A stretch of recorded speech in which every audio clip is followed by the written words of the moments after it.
Across the Gulf region, nations are taking emergency action following a fresh round of US strikes on Iran. Iran's Islamic Revolutionary Guard Corps released this video, which they say shows missiles launched at US targets in the Middle East. In Bahrain, people have been urged to shelter in their nearest safe location because of an aerial threat. Meanwhile, in Kuwait, it's deployed armed forces to defend itself from an attack. It's condemned the missile launch on its territory, calling it a dangerous escalation. And the UK Maritime Trade Operations says a container ship just east of Oman was damaged, a fire on board causing people to abandon the vessel. 10 Indian nationals have been rescued and one is still missing. Well, these pictures are from Doha in Qatar. 3 people there, including 1 child, were injured by falling shrapnel following Iranian attacks. US Central Command says it's hit 140 Iranian military targets, including missile and drone sites, as well as ammunition storage facilities. These are the latest pictures released by US forces of those fresh strikes. Iran says it's disabled a second vessel in the Strait of Hormuz and says it's closed the strait until further notice. Well, let's get more on this from our correspondent in Jerusalem, Caroline Davies. And Caroline, just bring us up to date with the reaction from Iran to this latest wave of strikes.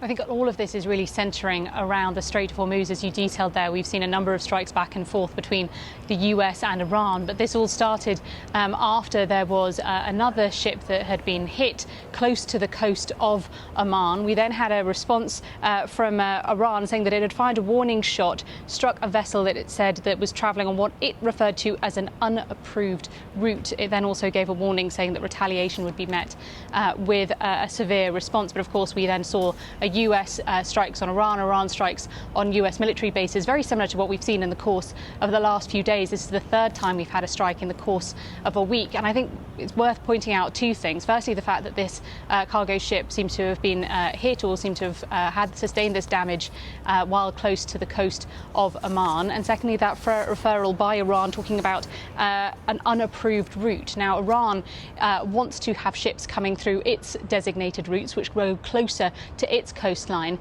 Meanwhile, there have been other routes that have been going close to the Omani coastline through the Strait of Hormuz.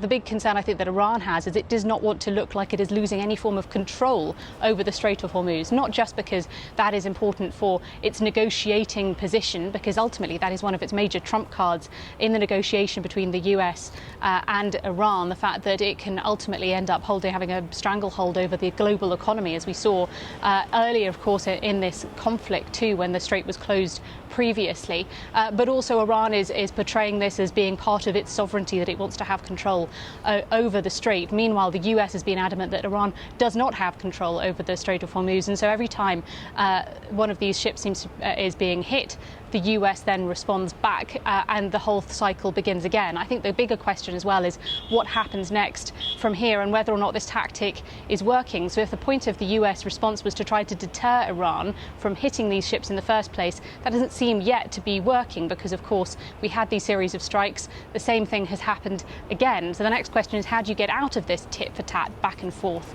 loop that both sides seem to be stuck in at the moment? Is it further escalation, or is it some form of discussion and talking to try to find some form of common ground?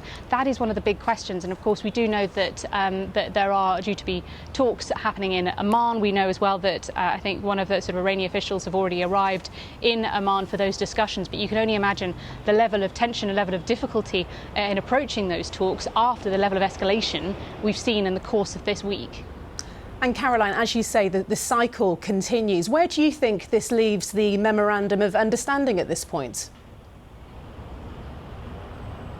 Well, I think, President Trump obviously earlier in the week said the ceasefire was over, and the Iranian side have said that the MOU was violated. Really, it depends on whether or not the 2 sides want to use this as some form of structure to be able to move forward. They were able to obviously get to a point where this MOU was signed. Can they get back to it? And I think this is one of the real issues here, is that it seems like even some of the common ground that they were able to make up to get to the point of signing the MOU, how quickly it all seems to be potentially deteriorating.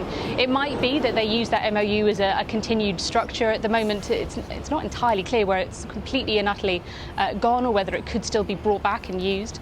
But as I say, President Trump has been very clear that the ceasefire is over, in his words. So whether or not they're able to find this common ground to get to some further resolution and to stop further escalation, that will be what many people around the world, obviously particularly in the Gulf that is being so directly affected, will be watching to see. Caroline Davis in Jerusalem, thank you.